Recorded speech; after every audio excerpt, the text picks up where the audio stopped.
Unless you're gonna use that on my hair. I'm gonna go ahead and call the meeting to order. These Friday afternoon meetings are so much fun. Everybody's a little laid back. Mr. Wallace has notified me that he's unable to attend the meeting, but he's going to be participating virtually from, do I really have to say, from a residential home in Montego Bay, Jamaica? You do. It's the regulations. He's traveling, he's not here because he's on a personal trip, I have to say that too apparently. His participation from a remote location was approved as it does not violate the Southside Network Authority electronic meeting policy or the provisions of the Virginia Freedom of Information Act of the Code of Virginia. Also, a quorum is physically assembled at the primary meeting location that is open to the public, and arrangements have been made for all persons to hear one another speak. This is the first of the 2-time per calendar year limit to participate remotely due to a personal matter for this commissioner. So, with that said, do we need to have a roll call? You do need to have a vote to Okay. permit Mr. Wallace to call. That was not included on my paper, so. It's my hair. I apologize.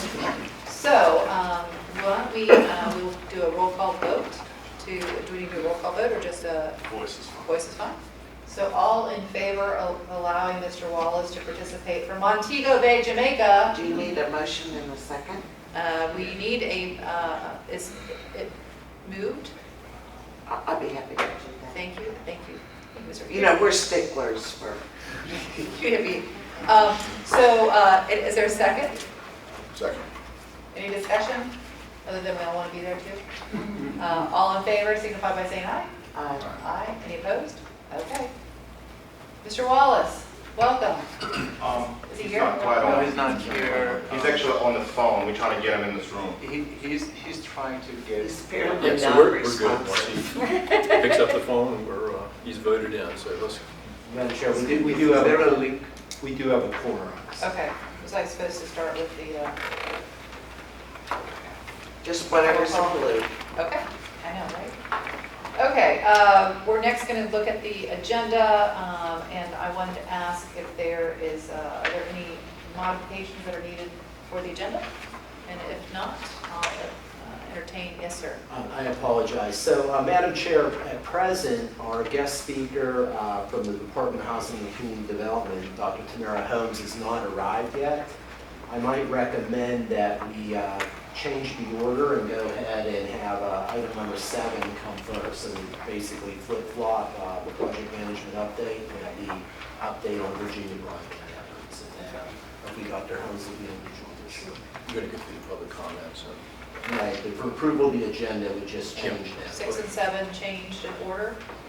Any other adjustments? And if not, with that change made, is there a motion to approve the minutes? I'll make the motion.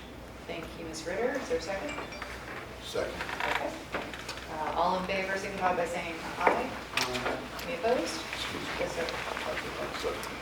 That wasn't. We're not doing minutes. Oh, excuse me.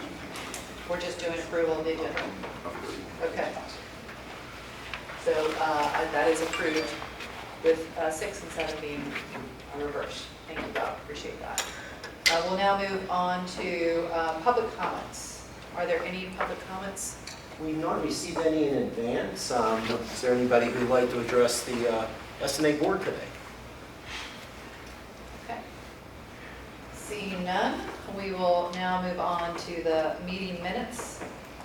You will see the minutes that are attached from the June 9th meeting.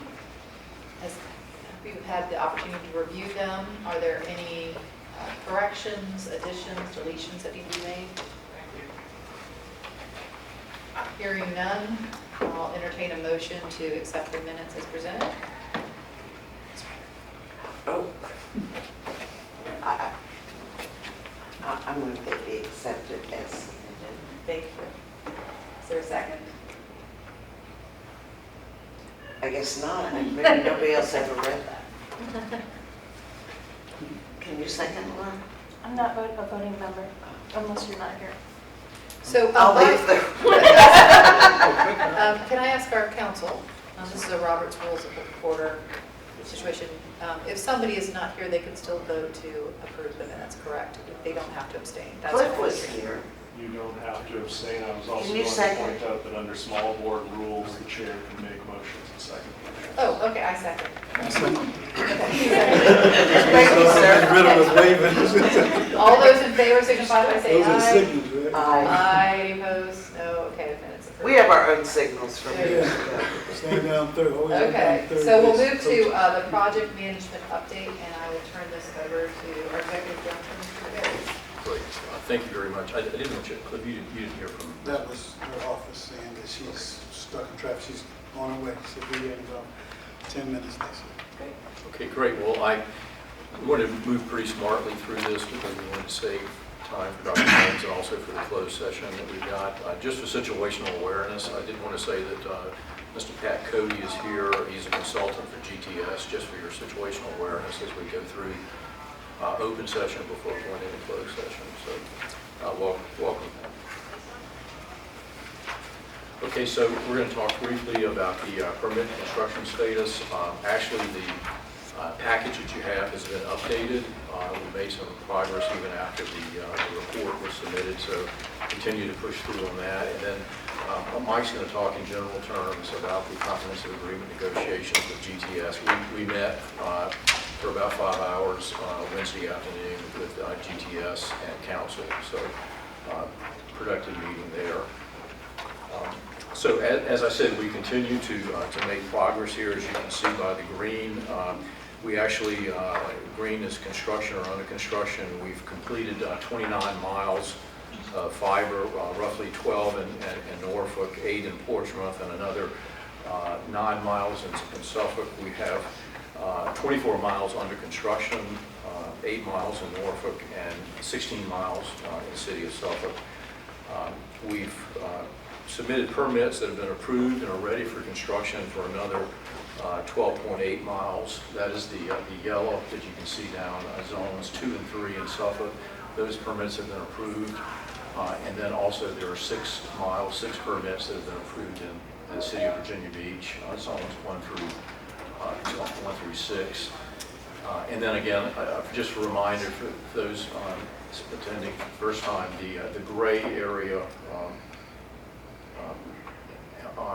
roughly 17 miles in the south center of the map, and then another 2 miles up in zone 2 and between zone 2 and 3, 7 in Suffolk are part of what is the Chesapeake co-build. It's where we're partnering with the city of Chesapeake. Chesapeake is building the conduit. We will enter an agreement and buy 2 conduit from Chesapeake. We're saving about $2.5 million. I really apologize, Stephen. Mr. Wallace is ready to be left in, but we do have to interrupt you to do that. I apologize. Sure. Dimitri, can you bring Mr. Wallace in, and then we'll have everybody. I apologize.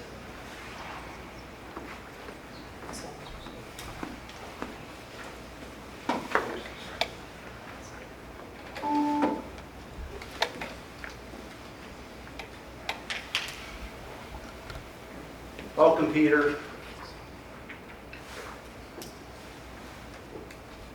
Okay, Stephen, I apologize. You may go ahead. We did. Okay, great. So again, good news story. Since we sent the initial package out, zones 4 and 5, we finished our locates and are beginning construction in those 2 zones in Suffolk. So a total 53 miles right now under construction and/or completed.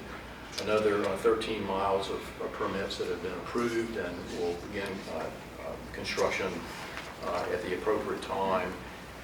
And you can see we're systematically moving from east to west around the fiber ring.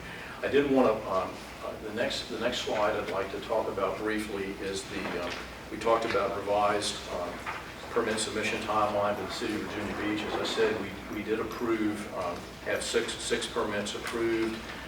We've submitted permits A, B, C, D, and E, and this chart represents how we will feed the remaining permits, about 25 miles to the city of Virginia Beach.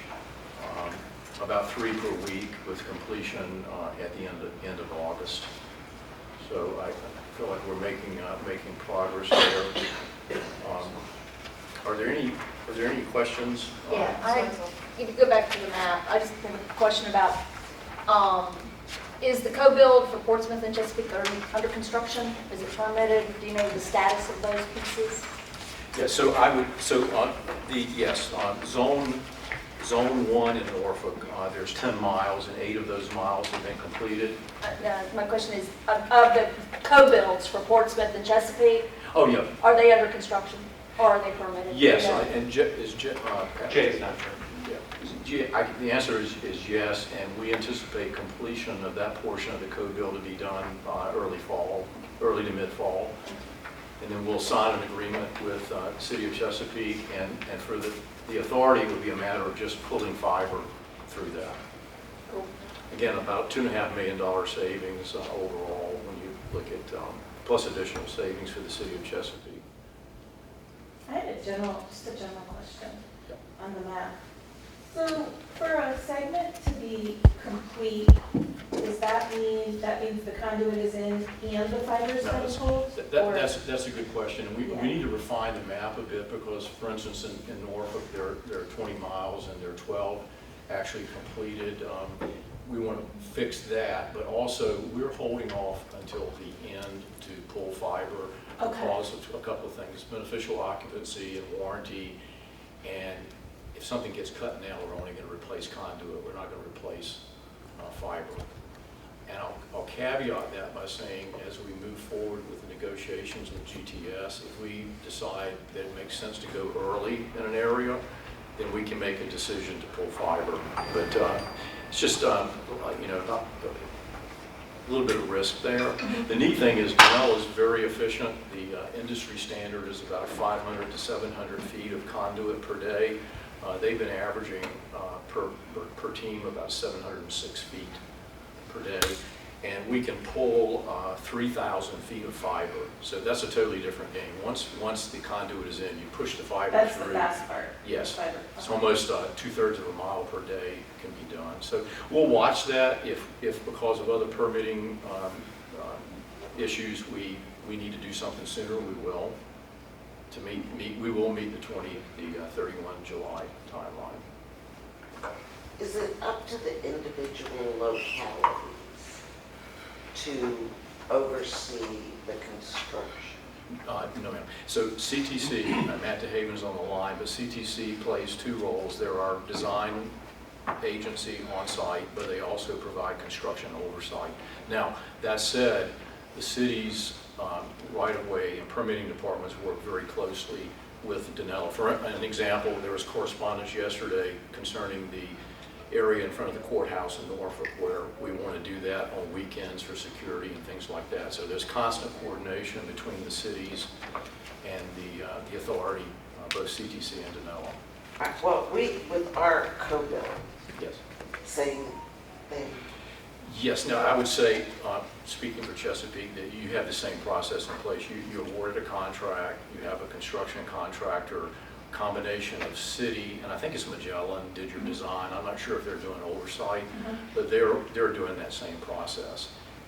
Okay, because I don't know about any of the other localities, but occasionally we are getting complaints about installation of conduit. I don't know if it's this project or another project, but the construction, the contractors are disturbing private property. They are cutting water lines, they're cutting sewer lines. And I think I have to get with our people to see whether it's this project, it's another project, but the contractors involved aren't, it's tough for them to own up to they've done it. But, yeah, I know, but, people are really getting disrupted and then they get water leaks and they get huge bills. And I'd like to find a way that we can, so if it's happening to us, if it's this project, it's gonna happen to everybody. So, But you have a different contractor for Chesapeake versus who we're using. Yes. We're using Danella, you're using a different contractor. right, but not to say they can't do it too. Right.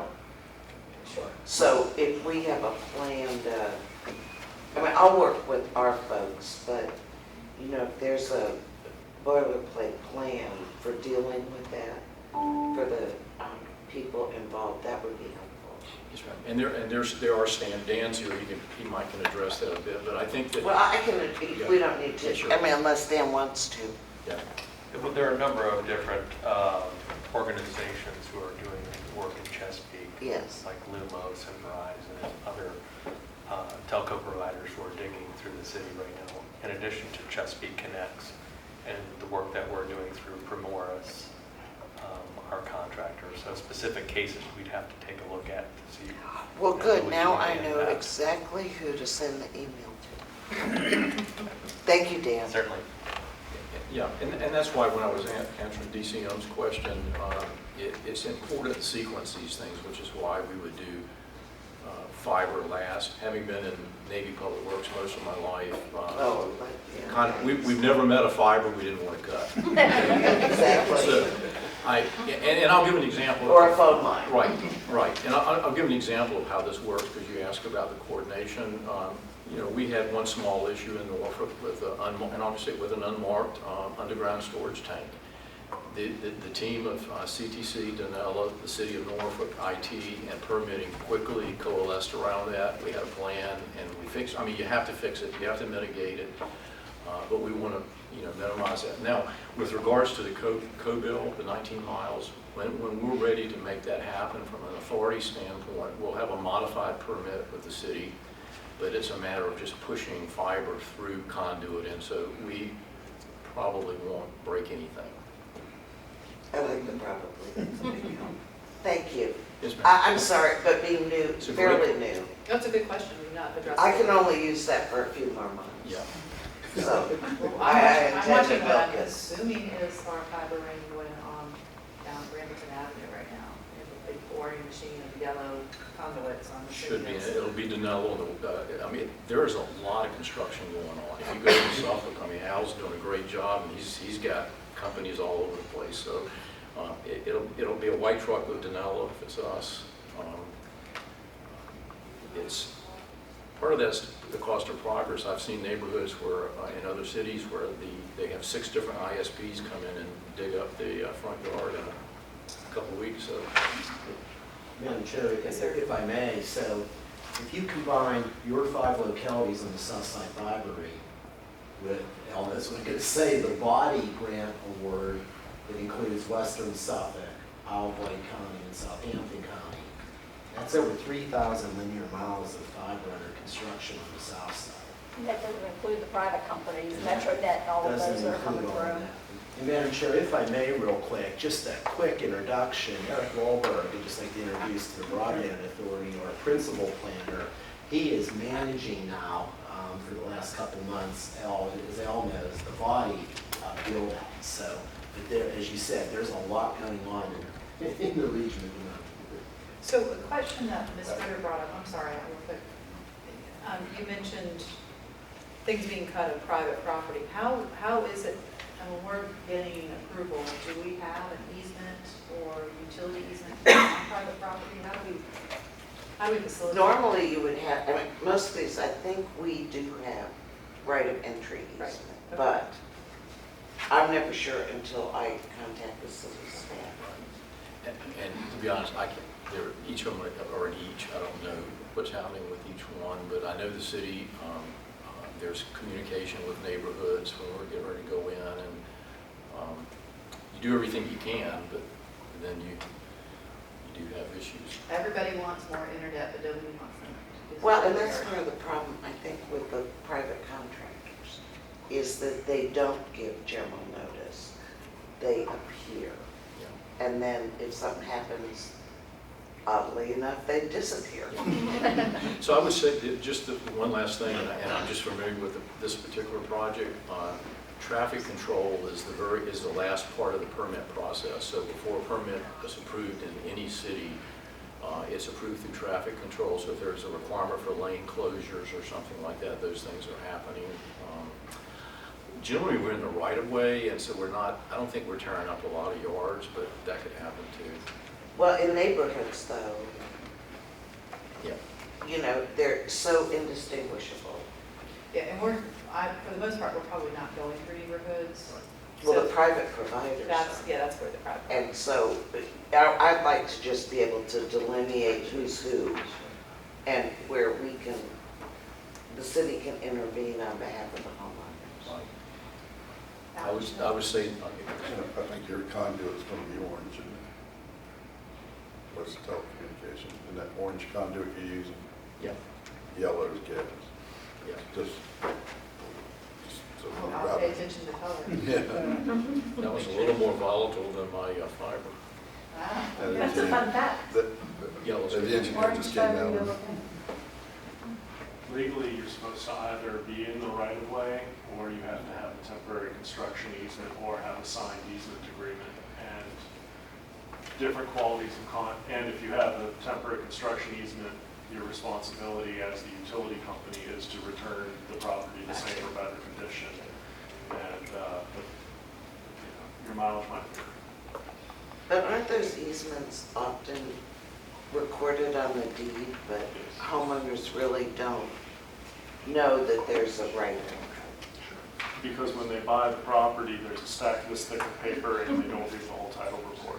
Exactly. Yeah, and I was going to say, one of the challenges, we've all gone digital with GIS maps, and some cities, and most cities, they came from paper, like, so they got digitized 15, 20 years ago. And until you go back through and do something, then you find out, well, that line was really, 10 feet this way, especially out in the rural areas. That happens all the time. You think you're in a right of way, and you could be actually in someone's property, so that could contribute to some of these issues where they don't realize it. Someone doesn't realize where they are. Permit was correct, but the lines may not be as accurate as people thought. Well, may none of you have the email that I received from somebody who is a realtor in Norfolk, who Metronet was digging up her brand new, not even a week old, one-floor concrete driveway. That was not a good discussion, so, Well, but that's an example, and yeah, that was tough, so, anyway. So, yeah, It was good discussion. I think how this will play out, particularly for the Southside Network Authority, the ring is going to be mostly in the right of way because it's the internet highway. When our partner GTS starts working last mile, you will begin to see impact to neighborhoods and businesses. So, before I turn it over to Mike, I just wanted, next month I intend to give a detailed financial report for the end of the fiscal year. We're closing out final invoices now for construction and design, but we're going to be under budget by a bit. The budget was $360,000 for what I call G&A budget, and we should have a small asset that we can roll over into the next year. The bills, if you would, for the current year just went out, representing about a 3% decrease for the cities. So that fares well against current inflation. And then I'm going to give you more of a detailed project report, the $25 million. If you remember back in November, we did a pro forma and showed you that if I was able to make $700,000 in interest on the money that we have in a special account, we would not only not have to ask the authority for any more money, but we would have an asset. Well, we've already earned about $100,000 more than that goal, and I anticipate another $500,000. So we're in pretty good financial shape. I will be bringing to the board a change order for the CTC contract as we got into the design, and each city is different with regards to permitting. For instance, Virginia Beach is 36 miles or 30% of the CTC contract, but we're doing that in 1 mile increments. There's some work that CTC is doing for us with regards to negotiating with VDOT. We're going to go through the tunnel, the Midtown Tunnel. There's some in-kind work that we're working with them on. So I'll have a detailed breakdown of what we're going to be asking for, but I just wanted to bring it before the board, let you know. But from a money standpoint, I'm not going to be asking for any money, and we have a sizable asset for contingencies at this point in time, so. Ms. Whiteside? That raised a funny question. Are we, Virginia Beach is broken into 400 different small 1 mile segments. Correct. Are we paying the same permit fee for each of those segments, or do you get a quantity discount? We, You should know that. Yeah, I probably should, but I've forgotten it. we're paying we're paying a per permit fee. I mean, Ed can answer that. The part of the issue is because of the congestion, where a lot of that, as you know, it's near the transatlantic cables, but it's what I said, each river you navigate differently. This, there are more permits in the city of Virginia Beach, and each one requires about the same amount of work. So it's the change order I'm going to ask for is not just because of permitting, but it's some of the other things we talked about. VDOT, the fact that CTC leads us through a bi-weekly discussion with our Danella partners and our CIOs, so we're getting best value from them. It's just I've got a year of contract left, and I've got permits. I've got 25 more miles of permitting in Virginia Beach, and I've got construction oversight.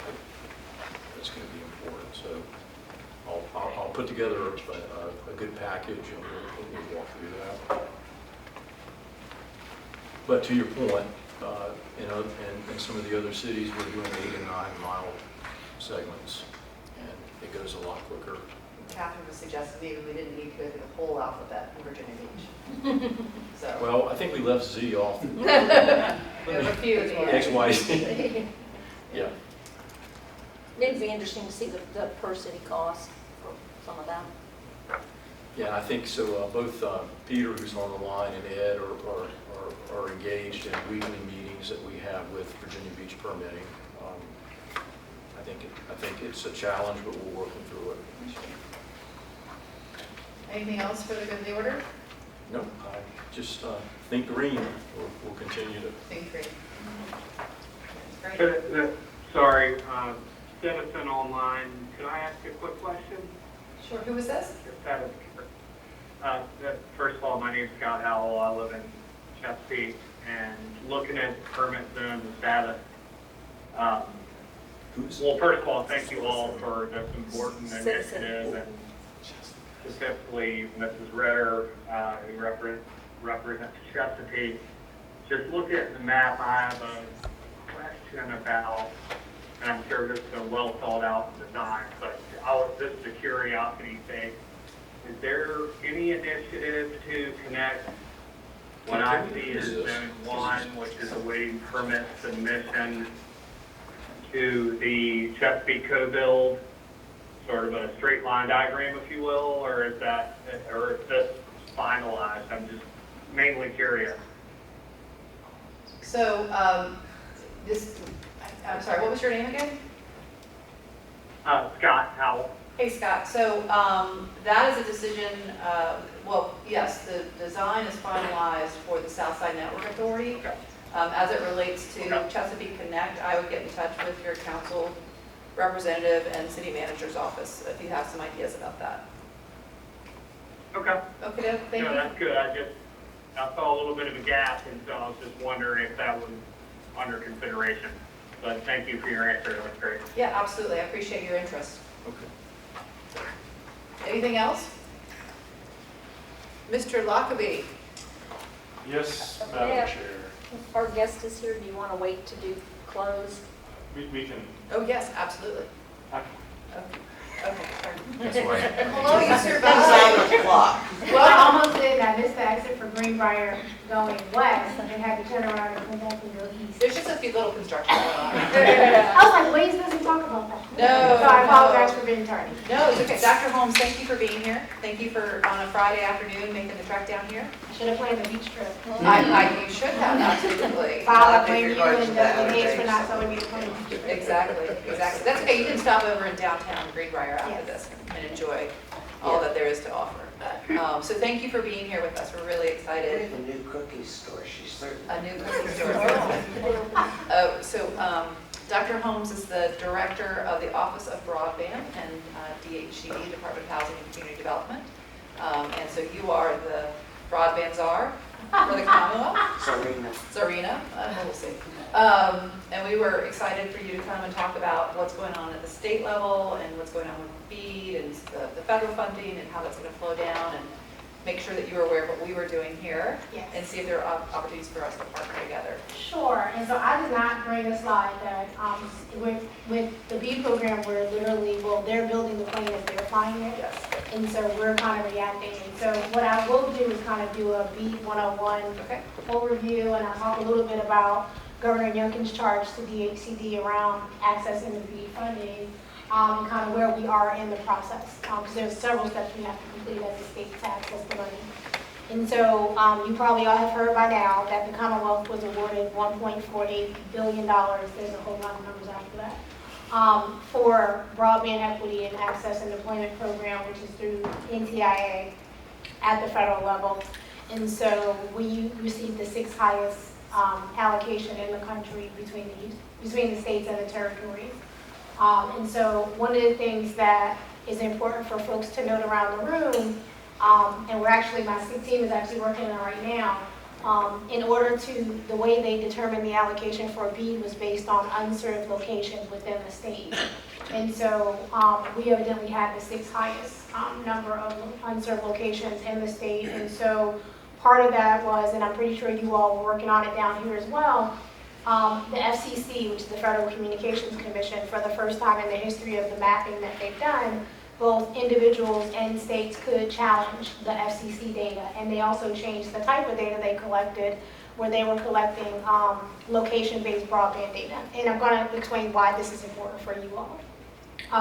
And so the state submitted about 1.9 million challenges to service claims. There were 4 million submitted nationwide. We submitted half of the challenges. And it does not mean that providers came in and claimed to serve an area and they weren't truthful.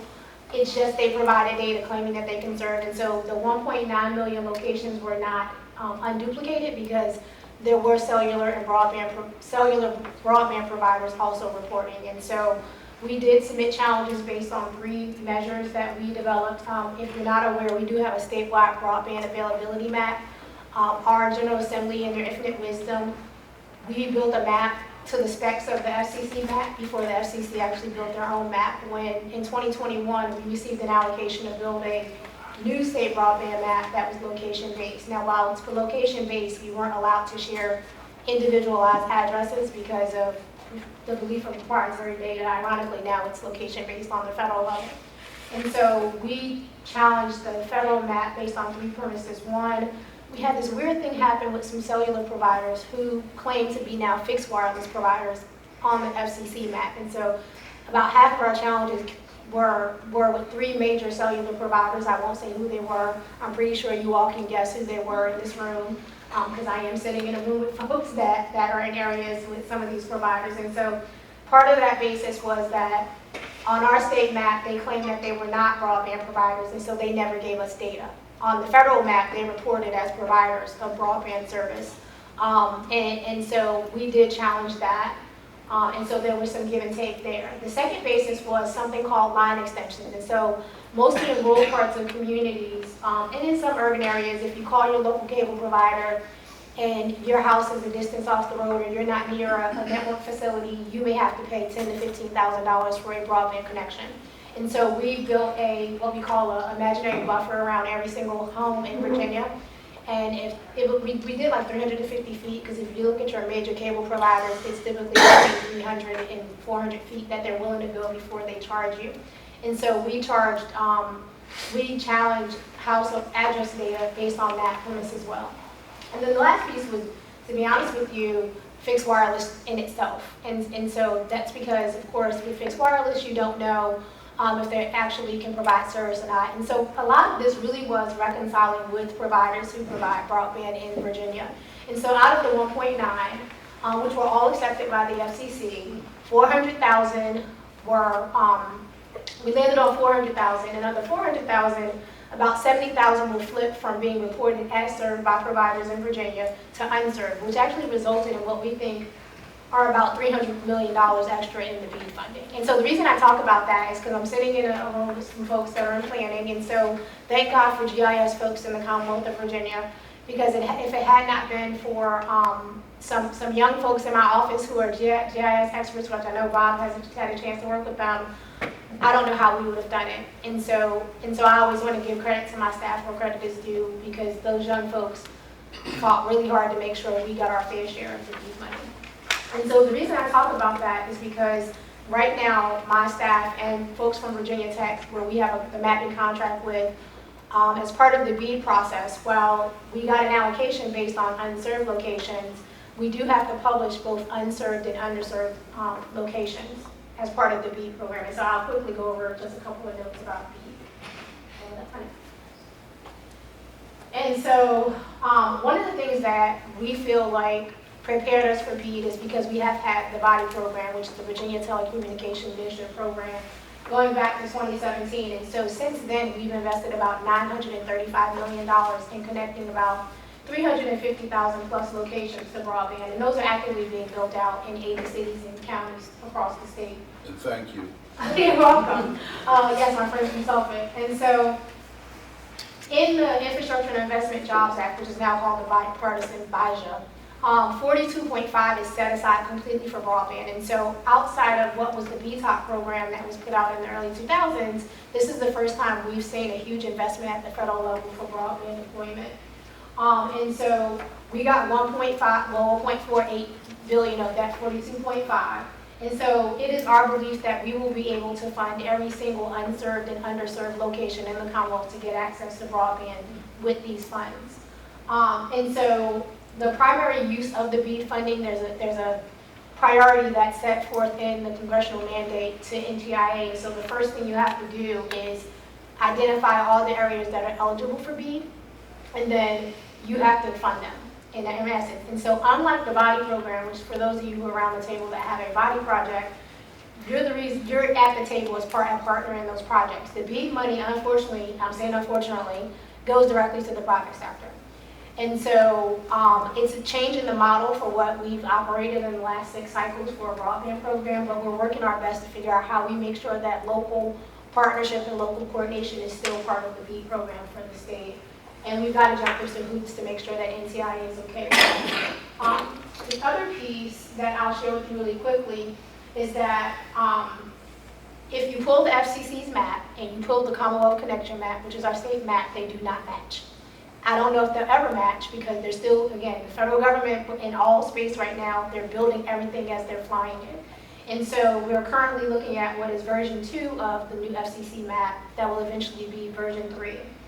And so I shared with you a little bit about the challenges. And so with the BEAD time frame, ultimately everyone in the entire country and the territories have until December this year to submit a plan. And there's multiple documents. It's called a 5-year strategy, which will in essence be Governor Youngkin's strategy for broadband and what the priorities will be there. And then we have to submit something called an initial proposal. And so they have that in 2 phases. And we actually just closed our public comment period for the initial proposal. And so what the initial proposal does, it's 2 things. It lays out what will be our challenge process, because unlike the BODY program, if you worked in that program, there's a challenge process after someone submits an application. For the BEAD program, and this is why it's important, and I know I had a question, and I want to make sure I answer it because I brought the questions that were sent over to me. We know that there are going to be unserved and underserved locations in every single locality in Virginia, and so I know that was one of the questions that was asked of me. And so we will be publishing a list of every single location. Now, just because it's been based on the FCC data, that does not leave anyone out of the BEAD program. It is a starting point for folks to challenge what is considered unserved and underserved based on the data that went to the FCC. The reason that's important is because if you're in local government in this room, we will need your help. Remember, this is a program where primarily the private sector will be at the table with the state. And what will be important for us is while we're going to publish what we know is unserved and underserved based on the FCC data, there are going to be providers that say, oh no, I serve here. But then there'll also be localities that say, well, we have addresses that we know that are underserved or unserved, that are not occurring on your list. And so while I can't get more money if we increase the number of unserved, because we think there'll be some swapping between what's defined as unserved based on the FCC data and what's actually happening, we can actually bring locations in and out of the program. That's a Go good ahead. question. So, I mean, I understand the unserved, it's whether or not somebody has, about, what is it now? It's- So what's unserved this- is below, is 25 over 3 or below, and Okay, right. underserved is below 100 over 20, so in between 25 over 3 and 100 over 20. Is there anything taken into consideration about affordability? No, but I'm going to tell you what that, I'm going Okay, to so talk to when you I, about when that. you were saying underserved, that's what I was thinking it was. So No, it's- and so okay. what I will share with you, and this is why, again, local governments will be important, because at the federal level, you guys, for us, are being kind of removed from the equation from a statutory standpoint. From a reality standpoint, there are two roles. One, and I'm just going to be fairly honest with you, and Bob knows me long enough to know that I have no filters, and so one of the things that will You're be in good important company in this for room. local government, to be honest with you, is where folks are claiming to serve and the service is not reliable. And so that's where I think local governments, and if you read in the articles during the whole FCC thing, Senator Warner was getting folks to crowdsource. That he was saying, everyone go to the FCC map, put in an address, see if it's claimed to serve, and report it. And so what I'm going to say to you all, your first homework assignment, as soon as we issue that list, is to think about areas where you may have a technology that is not a wireline connection, or you may have a wireline connection that they claim to serve 100 over 20. And so in the BEAD program, there's an ability to challenge based on speed test data. And so that's where local governments will play a key role in ensuring that not only addresses that you all identify are unserved, just blatantly unserved, they have no service based on the definitions of broadband, but also where there's some questions regarding the reliability of broadband. And that typically happens more so in our more urban communities than it happens in our rural communities, because they don't actually have infrastructure to even question reliability other than DSL, right? And that's not based on the definitions of the feds. DSL is basically not broadband, and neither is satellite. And so I say that to say is your first homework assignment is trying to identify where you know, based on complaints from your residents, there's a wireless connection, whether it's cellular or fixed wireless, where the service is questionable.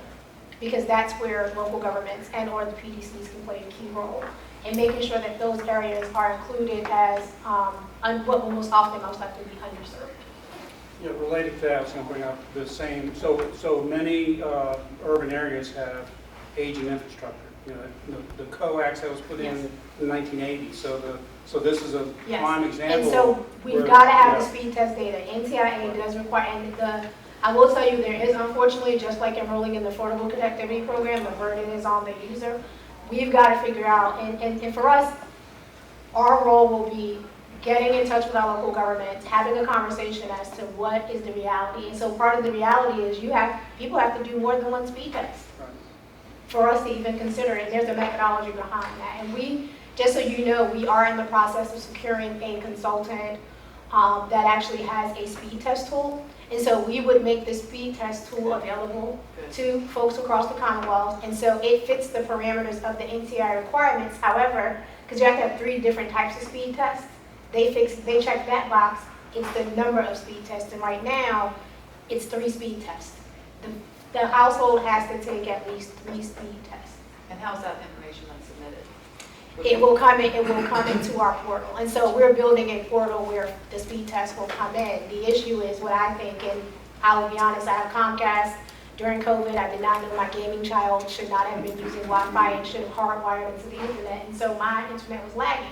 And so I only took 1 speed test, and then I called Comcast to complain. The issue is trying to get the same household to take 3 speed tests at 3 different dates in order to be considered where the service is not reliable. That's where I'm concerned.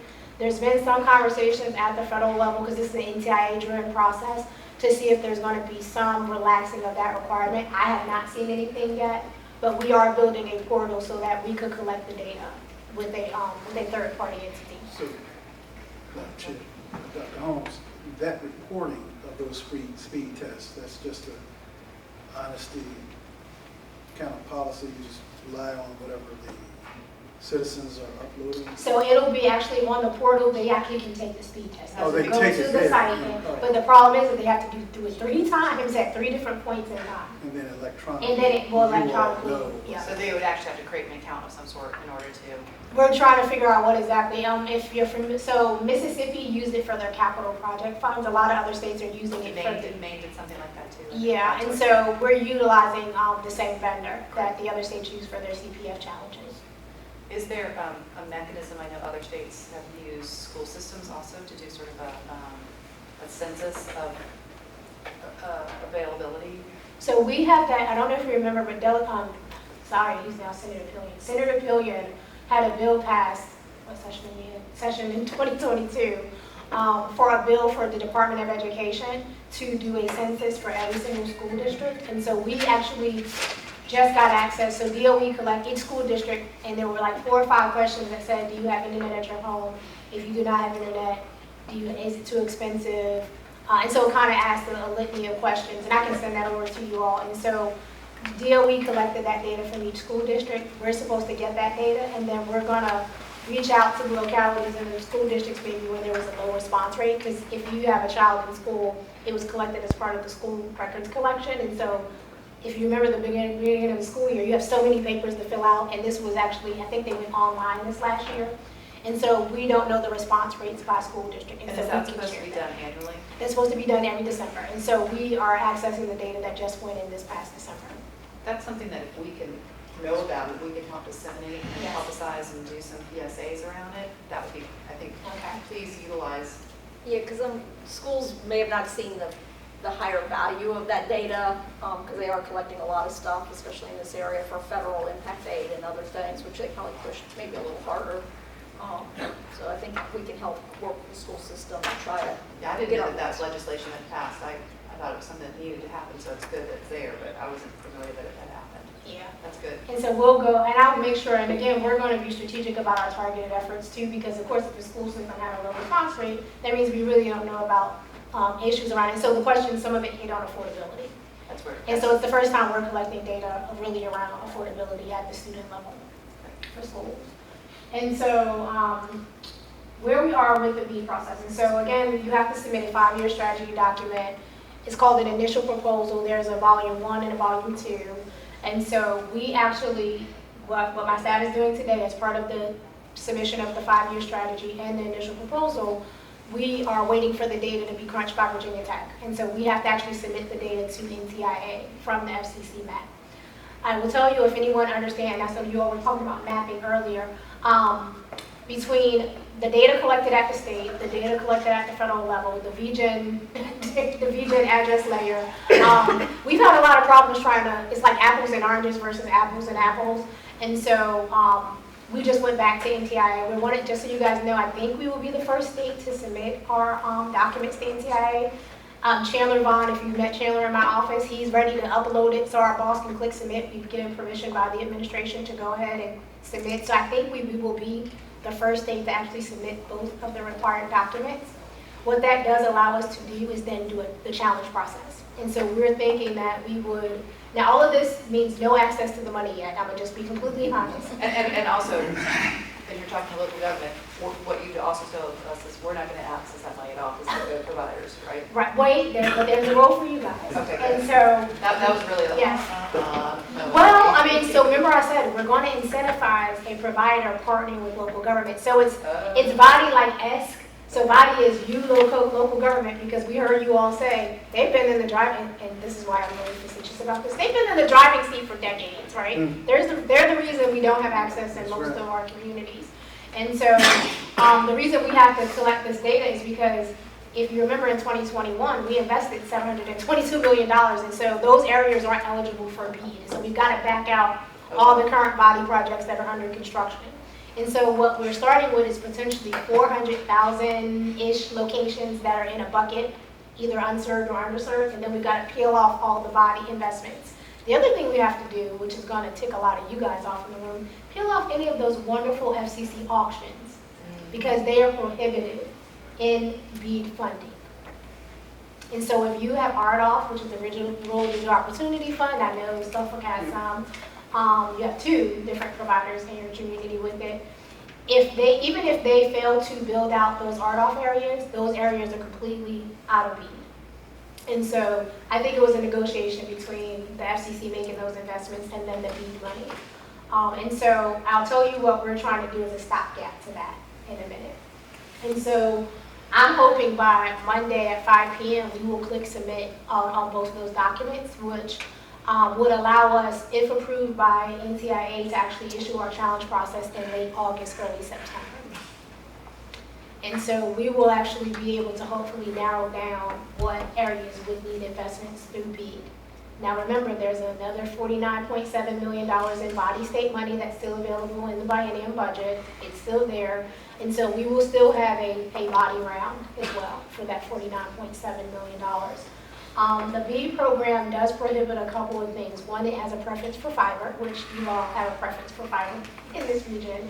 And so the other thing, again, it keeps us from going into what is already federally funded areas through the FCC and USDA as well. So if there's Reconnect or Community Connect money, we also cannot go there. The other homework assignment, I've given you one. I've given you one about go back and look at any fixed wireless that you have in your community and or cellular providers who claim to be fixed wireless providers. Your other homework assignment is part of the BEAD program, and this is part of the challenge process, is we have the ability, and we've are going to use this option to ensure that every community anchor institution in the Commonwealth has access to a gig fiber. That's important whether you're a rural or urban community, and so we've defined community anchors so broad, I don't think there's a facility left in the Commonwealth that would not fall under that bucket. So it's your libraries, your schools, your health clinics. There's a laundry list of all these locations that we said are considered community anchors. The one thing we did not decide not to do, NTIA pushed for public housing to be considered community anchors. We pushed back and said, those are where people live at. We're not going to, we will make sure through a multifamily property program they get access to fiber broadband. But we can't honestly say, you want us to go to a locality and say, well, turn your public housing into a community anchor and anyone can come here and use the internet. Because that's the purpose of the community anchor program. And so we pushed back and we said that public housing authorities, their facilities cannot be. Because it wasn't just for those residents, it was for anyone in the community to have access. So, can I ask a question? Yes. To provide that access to the community anchors, We need a list. so that's homework number 2. Your homework number 2 is we're going to issue, so we're going to, as part of our documents, there is a list, it goes back to 2015. If you've ever looked at the Virginia Tech map, that goes back to 2008, there's always been this layer of community anchors. We have no idea what the basis was for that list, what the definitions were. And so as part of our initial proposal, we will be submitting that 2015 list. We are working with a consultant to do some reverse engineering to find additional locations that fit our criteria from 2015 to 2023. Your second homework assignment is, if you have an asset inventory of any community facilities in your locality, make sure you have that list ready to go, because if that location does not appear on our list that we're doing with the consultant, you can challenge and make sure that we have that facility to your list. And like I said, it's a laundry list of, and I can send, Bob, I can send that information for you to share. It's probably about 20 different categories, community health centers, federally qualified clinics. If you want us to consider something else, there's a group, did anyone know that post offices are privately owned? I did not know this. Yeah, there's some, not a whole lot anymore. And so they've been reaching out to these entities that own the land and the buildings, who are the leasees to the Federal Post Office Service. They were reaching out to us and going, well, we would love for the post offices to be considered community anchors. Because they've been doing it. They've been putting up tall flagpoles, they've been putting a wireless antenna on it, and they've been bringing in mobile health clinics to communities to address our health and telemedicine. So are we supposed to funnel all this through the HRPDC, or do you need contacts from the cities? What's your plan on it? So we've got to figure that out. And so I've reached out to VACO and VML and VAPDC, and so I think we're going to hit everyone in 3 different places. How you all submit the data, you all decide if you want to submit it as a region, if the localities want to submit it separately. That's really up to you guys how you would want to handle it. I know I've already got Bob managing a multi-billion-dollar broadband project. And so, So he might need some help. So, and again, and I apologize. you No, probably- no, no, that's what I'm here for. Once the, and by the way, I can't believe you're here when your staff is going to submit at 5 p.m. on Monday. Thank you. Extra proud. That's why we have I staff. was thinking to myself about that, like, ooh, okay. They're keeping me abreast of what's going on. So, If I may, what Yeah. Dr. Holmes won't tell you is Hampton Roads is number one in your hearts. yay. I kind of believe that. So, once you have this list, because those are public institutions, so you mentioned libraries, for example, but those are our libraries, so how do you then determine how you get? So do they all have access to a gig? If they don't, we will get them a gig service. Through, Any of your community through a services. private? And unfortunately, because the BEAD money goes to the private sector, they have to fold in all those anchors, all those underserved locations into a project.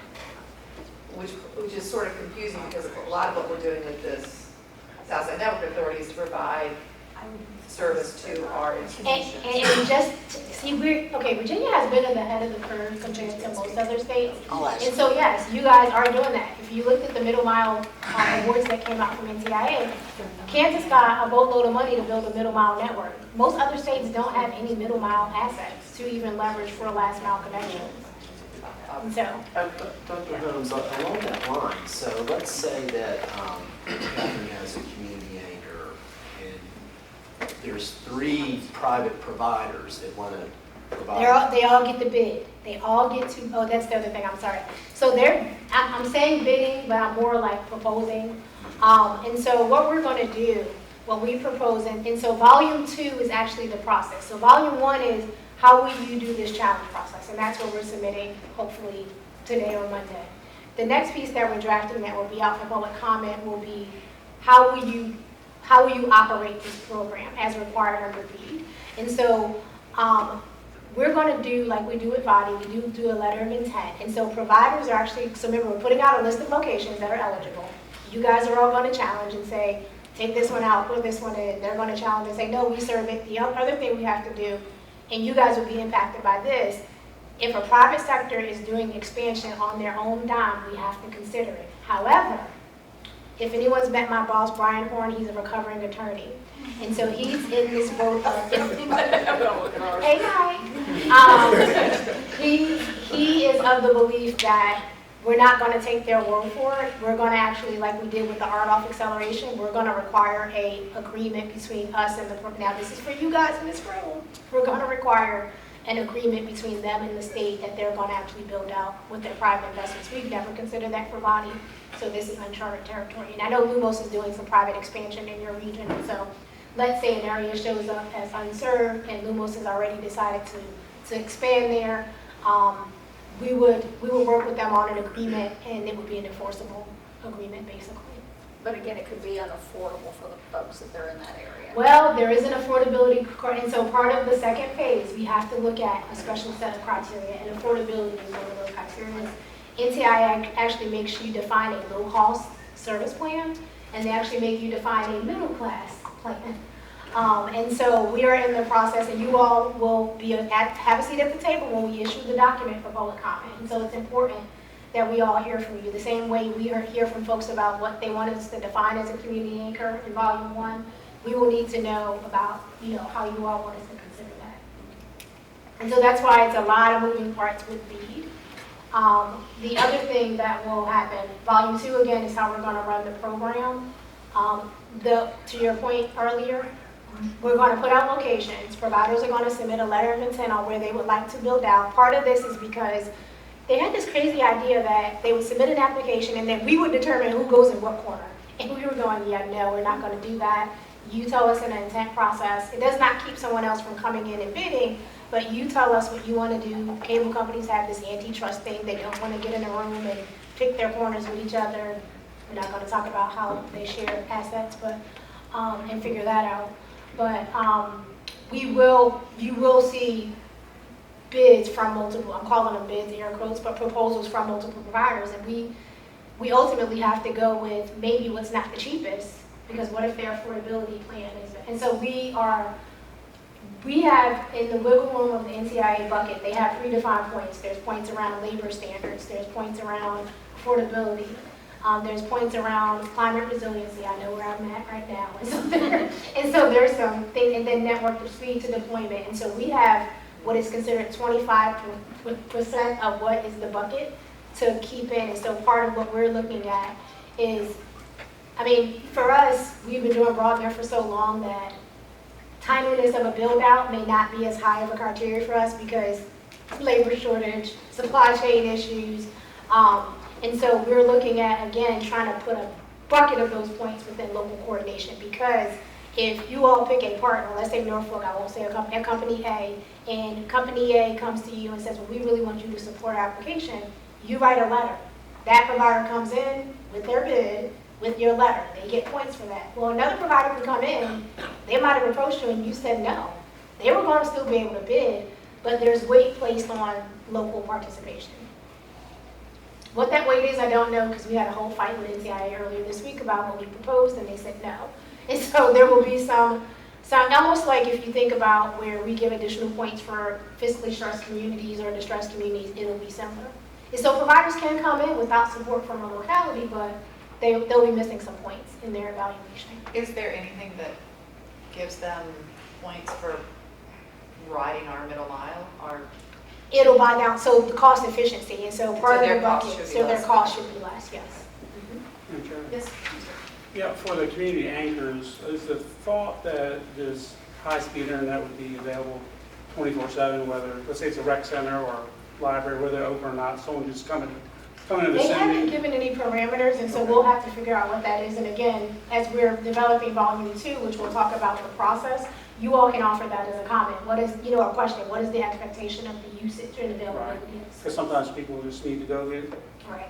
just need access and they want to come to something that has high speed day or night. Thank you. And one of the things we'll be able to consider, Yeah, we've often heard from school, I guess it's like special needs schools that aren't necessarily maybe part of a school system that are almost, I guess they're business customers of a provider, and so they don't have access to a gig fiber. And so we get a lot of calls from organizations that aren't part of like a traditional system that would have gotten like a body project, or they're in an area that's served, but they have to pay the $10,000 or $15,000 to get good service to the facility.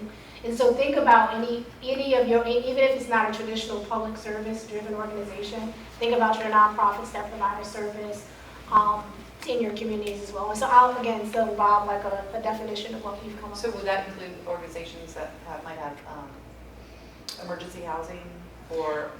I guess as long as there's like not a security thing, but yeah. It could be your nonprofit, it could be local nonprofits. Could it be a private company that meets the standard? I'm It thinking a might. hospital or something like It that. could be, yeah. It could be a clinic that's been opened up by your major hospital and you want to have Wi-Fi there for residents to be able to use it. And so we are one of the first states I think we will be able to check the box and start the process a lot sooner. With the B funding, again, that does not give us access to the money, guys. Because there's also this thing called a final proposal, and this is what keeps me up at night, not Bob. But what keeps me up at night is, in essence, the way the B program is built out is we have to submit an initial proposal. It's really due December. We're going to be submitting it in July because Governor Youngkin wants to keep the momentum going. He's directed us to accelerate the schedule, and so. What keeps me up at night is, let's say our initial proposal was really submitted in December, which is the deadline, and let's say it takes NTIA 60 days to approve it, so like next March. That would start the clock for our final proposal, which is the last document you submit to NTIA. Before we can access a dollar of the money outside of administrative funds, we have to have committed every single dollar of what is $1.48 billion. I've been doing federal grants for over 20 years, state grants within 10 years of that. I've never committed even my CDBG Chesterfield County budget in a whole year, right? And so that's what keeps me up at night. And we're a high capacity, high functioning state broadband office who's been doing this for 6 cycles. That keeps me up at night. And so we are in conversations and the reason why it's important for us to have this conversation, we've been doing body for 6 cycles. We won't need 1.48 billion potentially to build out. And I don't know what the costs are, we gotta figure that out. But it is the belief of NTIA that us and another state are in a position to do non-deployment with the balance of the funds. And so that's where your affordability question comes in. And so let's say if we, did you get Do a you response? want a question? Yes. Could I ask? Yes. Maybe we could help you with allocating some of that money. So, We would love to, yeah. so, Well, I can leave that question as order. 4.8 billion, right? is there, I fear I know the answer to this, but I want to be certain we ask this question. So everything that you've talked about thus far is for last mile Right. service, right? Is there any part of BEAD that what we're doing here as a model, middle mile dark fiber network, might be eligible? So it is in the eligibility of the use of funds for BEAD. Okay. The question is, what is the appetite of the General Assembly? Remember, there's a whole body between the General Assembly and Somebody's the governor. So we have to identify, so the first thing is we've got to commit all the money for last mile. And then whatever's left, there's a laundry list of eligible things we can do with the funding. And so middle mile is one of those potential uses. The question is who's going to give up, like, at what point do we sit down with, because if anyone remembers the CARES Act money, there was this whole crazy thing. Northam allocated all of it. The General Assembly was not happy. We got the ARPA and capital project funds. Northam made a proposal. The General Assembly did something a little different with Rock Broadband. And we got money through the General Assembly. So I believe it depends on, we'll have a new session come the fall, January, yes. And so we're in the timing of what will potentially be conversations from, I think, the legislative branch as to what we're doing. I mean, the first check is last mile deployment. The second check is all these other things we could do. So if I can bring that home for us, so Dr. Holmes, you may be aware that for our board, one of the things that Steve and I want to brief you all on is our federal NTIA request to take our fiber ring through the 2 bridge tunnels, do the ring on the peninsula, and servicing Jefferson Lab. We were not successful. Now, there is some federal money still hanging out there in the balance. Steve and Matthew's team have done some great work to research that. And they're hopeful that some of the people that were funded eventually won't be able to provide their local match, and even more might return. But there's about a $68 million project sitting there that is ready to go, with 2 cities on the peninsula who's offered up $15 million of local match.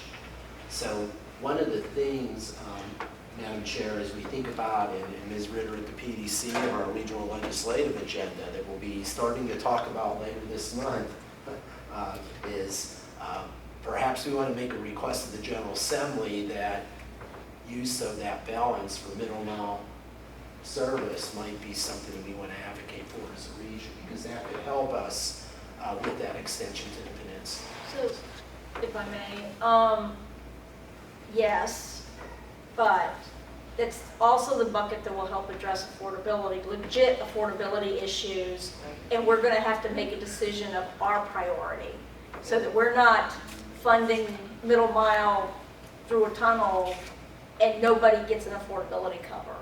So, I mean, I think that's where I would have a concern. I think a great. And I don't know what the right group is to figure that. So we will, and so just so you all know, when volume 2 comes out, we do have to talk about what we think are some priorities for non-deployment. And so if you all have been paying attention, I don't know if you have, we also have this bucket of money from the Digital Equity Act. And so we're developing what is called the Commonwealth Digital Opportunity Plan, which is really looking at where considered 13 covered populations. There's not a population, 81% of the population in Virginia check one of these boxes, whether you live in a rural community, whether you're a senior, whether you're at 200% of the poverty level. And so there's not like I said, 80% of the Commonwealth population checks one of these boxes. And so what's really important, and I think David Blunt might have shared the survey with Bob and his team, and I'm actually working on emails to all of y'all's local leaders to tell you how, and if you want to know, I can tell you how many surveys we've gotten. So I'm going to be sending an email to every single city manager and county administrator to say, we need your help collecting this data, which also asks about reliability of service, affordability of service, how do you use the internet, because it also talks about digital literacy and skills gap training.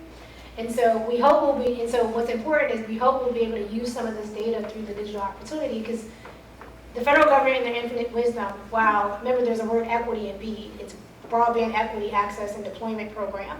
And so while there's a whole separate equity program in NTIA, which will be able to access that money as well, addressing inequities in access to broadband, whether the issue is affordability, whether the issue is the lack of broadband, is a key proponent of the program.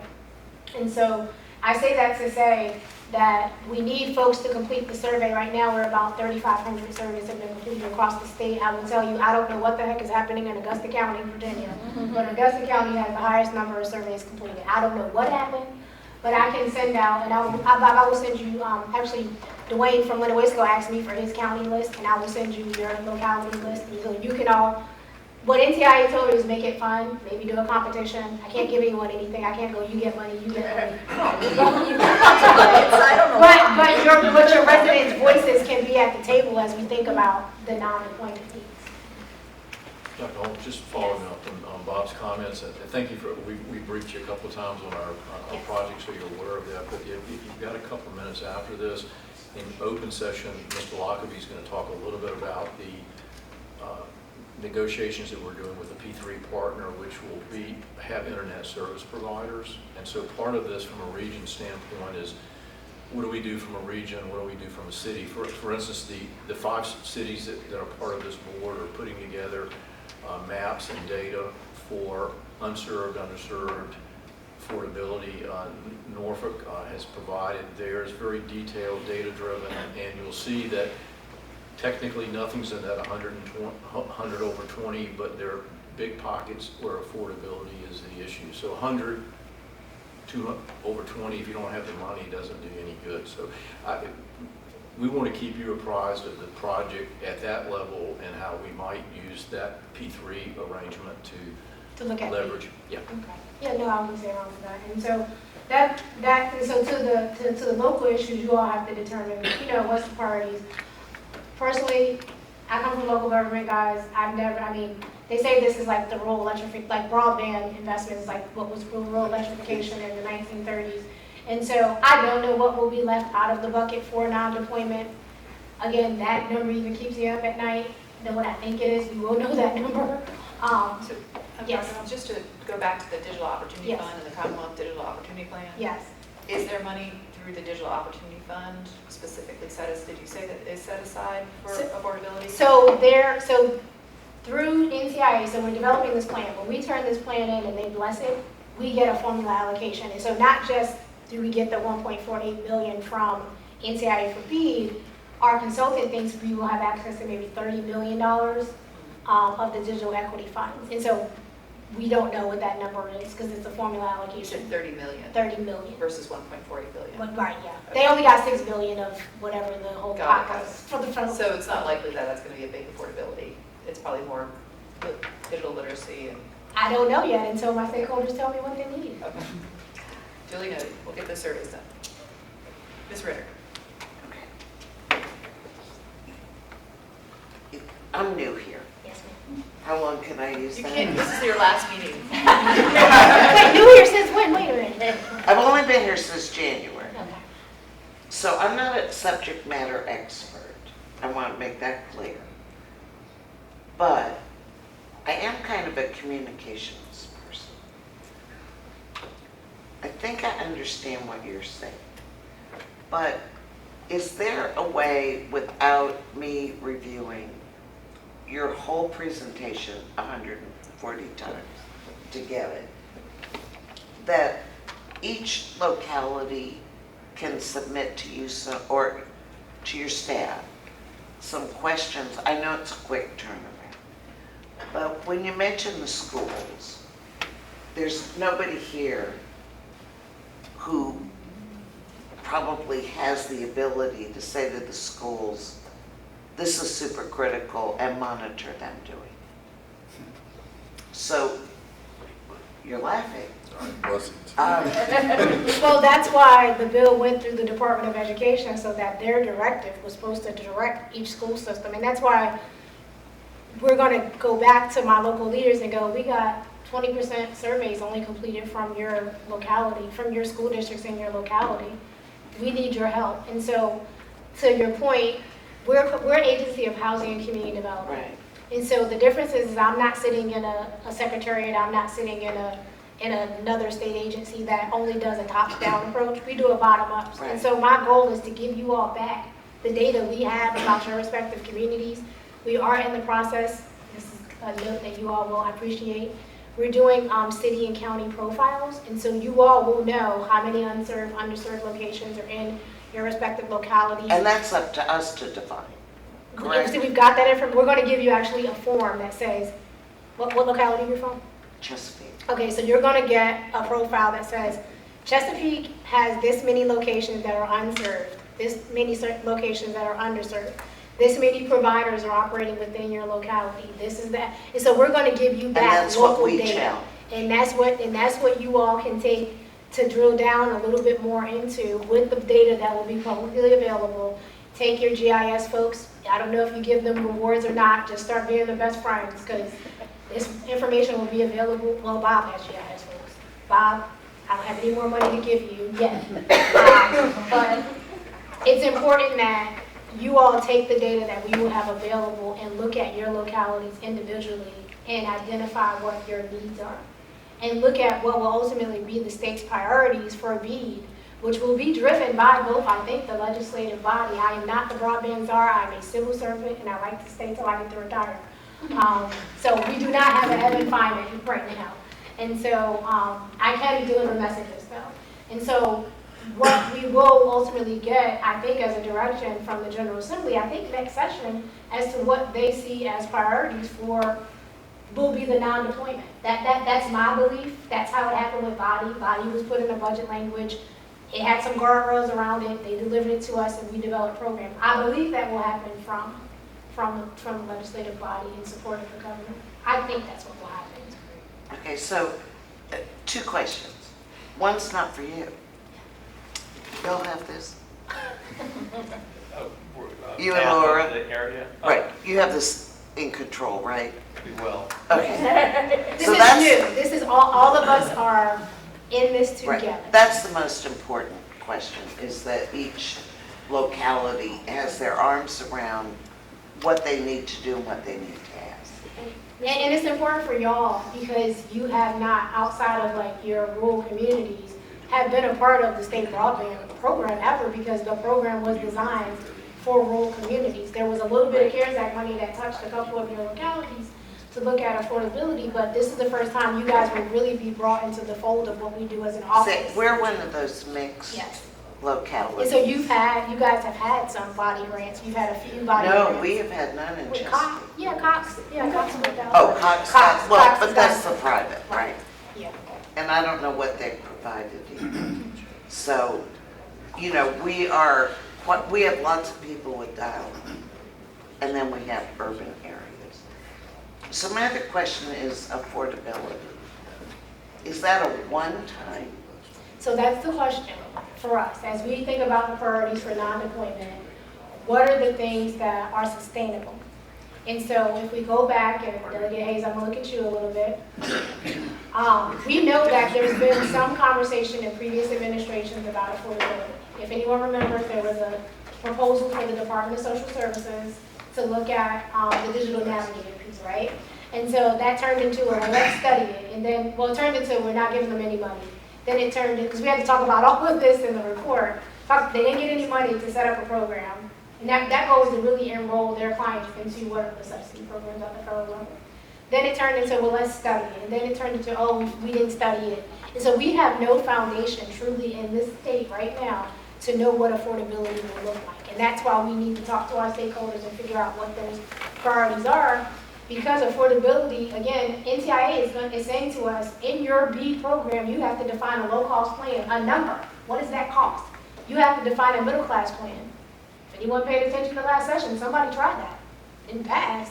And so what does that look like? What is affordability to a middle-class family in Virginia? And so we're going to put out numbers, but we're going to need to know. But you're talking then about recurring Yes. affordability.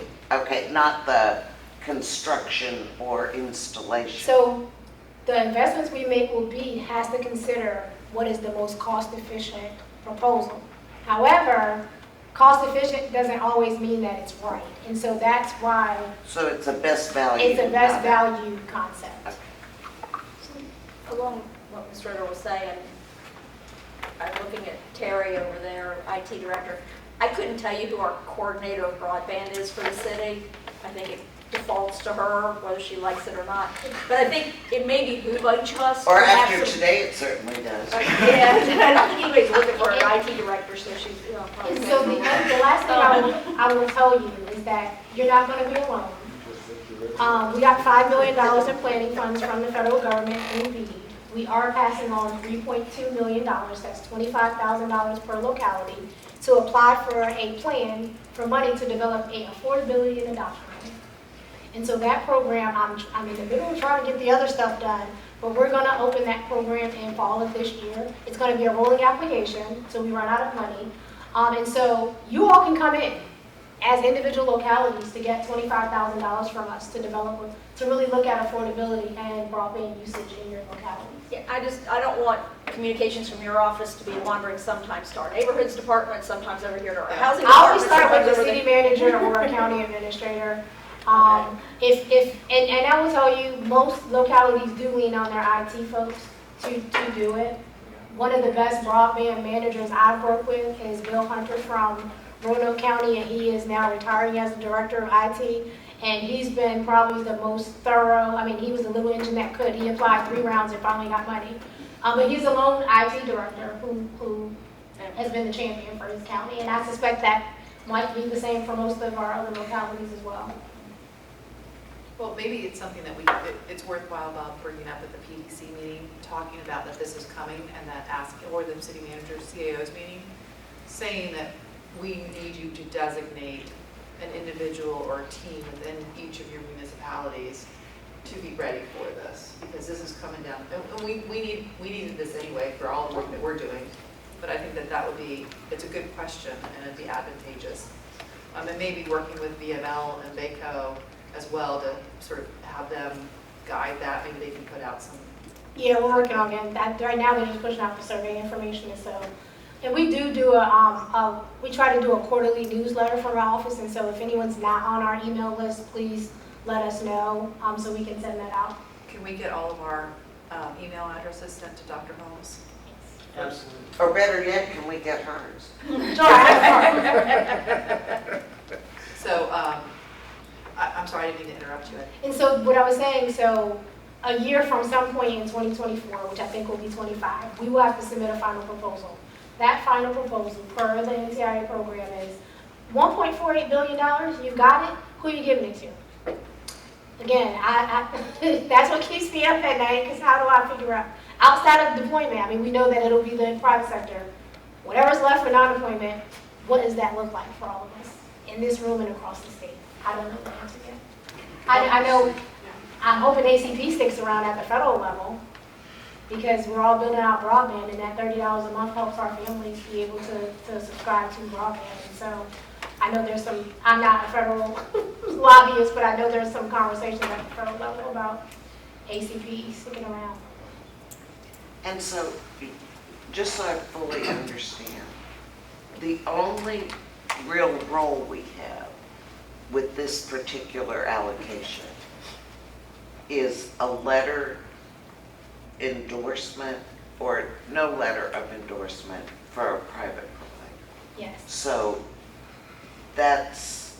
we're not involved in, each locality is not involved in negotiations, choices. We just weigh in that way.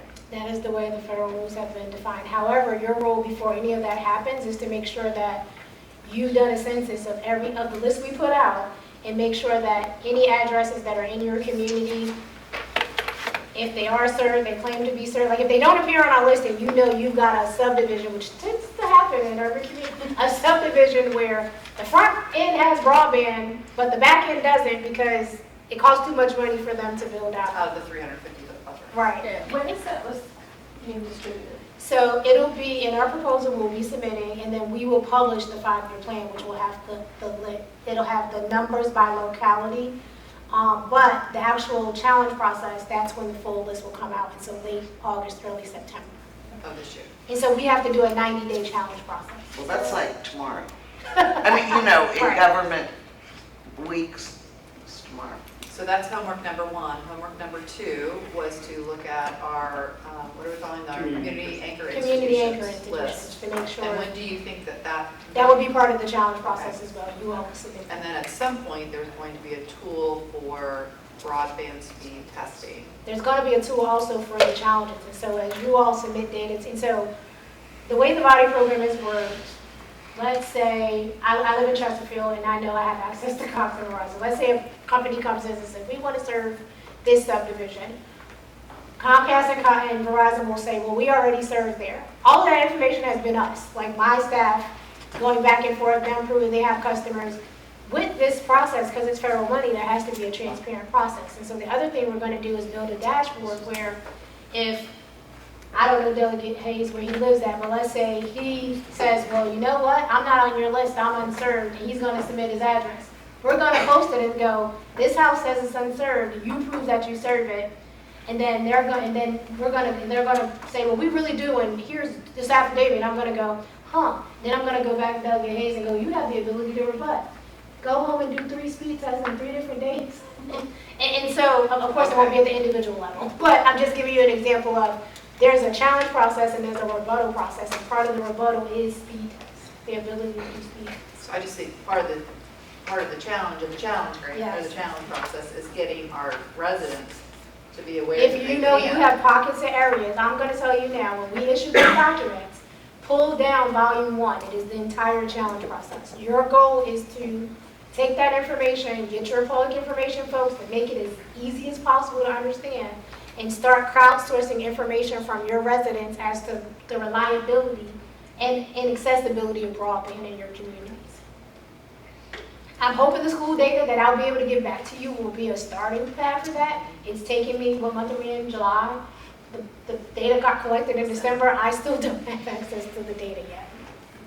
From DOE, say. They do this thing called a Dropbox, and I only have access 7 days. You know how many school districts there are in the state? I was like, can you just send me a CSV file of everyone? I'm guessing the answer to that is Was a no. It was probably, what's a CSV file? And I will say, you know, folks from Isle of Wight, is anyone from Isle of Wight in the phone? No, you're Suffolk, darn it. So I don't know if anyone from Isle of Wight is all They're over Suffolk. No, they're not part of this. Oh, they're not, I saw the map, sorry. Oh, they have a great example. This is the PDC. So Don Robinson, who's the deputy county administrator, Yes. he did a really, so they evidently convinced their school district to give them the data directly. They were probably going to withhold money. Well, I don't know. And so that maybe the conversation is between the locality leaders and the school system is to say, we know you gave the data to DOE, broadband doesn't quite have it yet, would you mind sharing it with us so we can start getting our data together on accessibility and affordability? How about Or private maybe there's a General schools? Assembly bill. It was only that says state that they have to schools. do it to both DOE and. It didn't say that. Can we access the private school? But it can. I don't think private schools were a part of that collection, but But that, would but they you be can. community anchors? I mean, they could if you define them as a community anchor. And that's up to each locality. Yeah. Do you know if the data was collected? Is it, It was is this it, past, it was this current school year. is it personally identifiable information? By, I won't have it, but they'll have it by soon as I can. Okay, because we could file FOIA if we got desperate. Yeah, I'll be writing that today.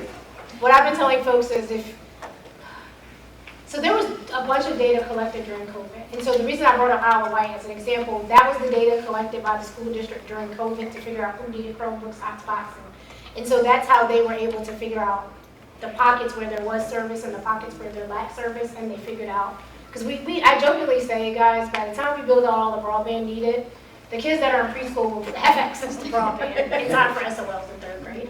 But we've got to figure out, and so the other thing too is, the IT director, if you have a relationship with the school IT folks, they should know what students don't have access, because when they sent those Chromebooks home, they downloaded the information to them, but when they got home, they couldn't access any of the links. And so they have that data. They have that data. The question is if they're willing to share it. I don't know, during COVID. See how many MiFi's they bought. that kids couldn't use. Distributed them out to the kids. And All I know is what we had way? our IT staff literally going to every public building, sitting outside the building in the dark, seeing how far our Wi-Fi would broadcast because kids couldn't get access at home.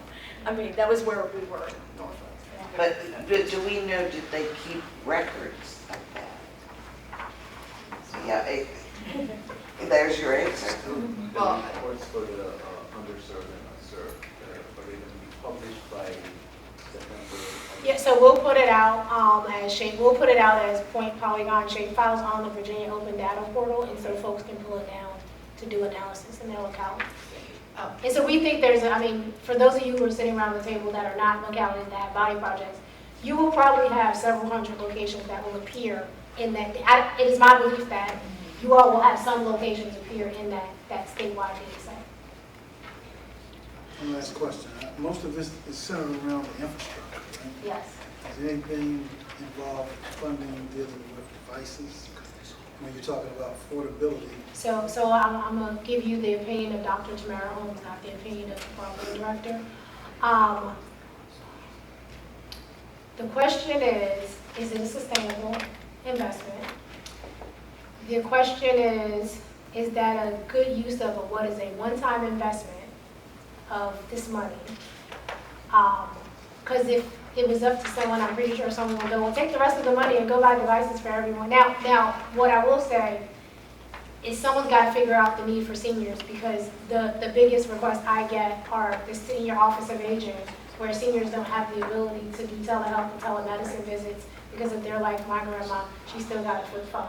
And so there's that. But it is eligible. The question is that a priority of our leadership within government in Virginia? So it'd be interesting to run it through your library system and have the devices all purchased there, and somebody with a library card could go check them out. Would provide a little more sustainability structure to it. And then they got to explain how they're going to replenish it over time. Dr. Holmes, I thank you, and if you all have some additional questions, I apologize, I actually have to go at 3:30, and so Ms. Ritter.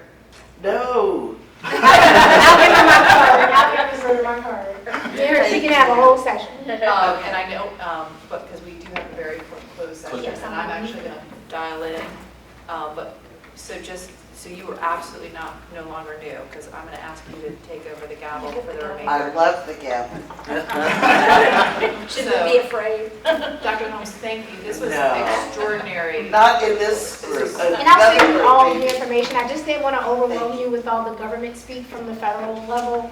To me, it's about having a personal conversation and really learning about what your needs are. And feel free, Bob has my information, call me, we can talk about your specific needs with all your leadership in the room. And we're the best in the Commonwealth, because no other region has this collection of brains. I don't know, Bob and I always fight, Southwest Virginia might have y'all a little beat. Wow, that's I'm also the Appalachian Regional Commission Program Manager, so I will say that. That's because they have all those tobacco fund money. Well, Let's call it for what it is. Thank you. At least I represent don't. Some of them are angry about it. So folks, I'm gonna dial in, and Ms. Ritter, this is a very scary moment. Ms. Ritter now has the gavel. It is scary, yes. Laura, you've got to keep her under control. Oh, good luck.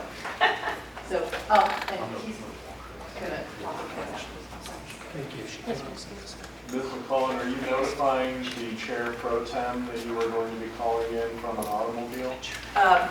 Ms. Ritter, I'm going to be dialed in from an automobile, and I'm giving my vote to my alternate, Ms. Weitzel. Excellent, thank you. Thank you. Okay, I'm sorry. Are you going to try to call Peter? Dimitri, is Peter connected? We do not have Peter. He's not, but I have his number if you want to try to connect. You want to go ahead and try to get him on cell phone there? do you want to take a couple minutes break, so? Yeah, because I think they've tried several times here. Have they tried calling on the cell phone with you? I believe I've been. Okay. So we can give it another shot if you want. We just need to make sure we know who else is dying. Exactly. Scary. Yes, one second. And Ms. Ritter, when we go to close, can we make sure our IT folks can stay? Yes. And the attorneys if they're here. Right, anybody not involved will have to go off. No, don't leave me. Okay. But I'll ask for that in a motion. So I now. guess I get to make one now. Yes. It's scary though. Till everybody gets connected, which could be 5 hours. I'm going to monitor the door. Yay. We're now back in session. Mr. Lockley is going to give a quick update on this. Madam Chair, members of the board, to give you a little bit of background on the process where we have reached with respect to the comprehensive agreement. We're going to talk through some of the details, I think, in closed session, but in general, on May 5th, we received a draft of the comprehensive agreement from GTS's council. Stephen and I worked with you and your staff, so we had actually begun in April in anticipation of that happening. Worked with you and your staffs, did a huge amount of development of metrics and thinking through particular contingencies and side paths that could occur. Sent that back on July 3rd. We had a meeting on this past Wednesday. It was a face-to-face meeting with GTS at their offices in Virginia Beach. This was one of those situations where getting all of the people with knowledge and decision-making capacity around the table, I think we cut through in 5 hours something that would have taken the lawyers and video conferences the better part of a month. I think it was an extremely good meeting. And we worked through to tentative solutions to a lot of the different issues involved. We did not solve everything, but I can certainly say that we had a very positive session, and while August is probably overambitious, I think that there is a good chance that we will have an agreement on that your city attorney's offices can look over to give me, hopefully if they would be willing, the benefit of their wisdom, and then probably be in a position to have that agreement adopted at your September meeting. Things are happening very quickly. And I'll talk about that a little bit more in closed session, how we probably want to address that. But I'll leave it at that update, which I think is very hopeful and positive, and it should be. So. Thank you. Any questions on that? Now, we're going to move to number 8, and I'll ask Mr. Lockerbie to read this motion, and then Ms. Weitzel will amend it. Oh, yes, I'll amend it slightly. To just leave the IT folks and any attorneys in the room. Madam Chair, I believe you're looking for a motion for a closed session pursuant to subsections A28 and A29 of section 2.2-3711 of the Code of Virginia, 1950, as amended, for the purpose of discussion of the award of a public contract involving the expenditure of public funds, and discussion of the terms or scope of such contract, where discussion in open session would adversely affect the negotiating position of the authority, and of information subject to the exclusion in subdivision 11 of section 2.2-3705.6 of the Code of Virginia, 1950, as amended, by the authority board as a responsible public entity relating to the terms of a comprehensive agreement with Global Technical System, parentheses, GTS, close parentheses. Thank you. Ms. Weitzel, if you'd like to make that amendment. And I'd like to make an amendment that we allow the IT staff for each city and any attorney for each city to remain in the room. Is there a second? Second. All in favor? Aye. Opposed? Okay, we're now in a closed session.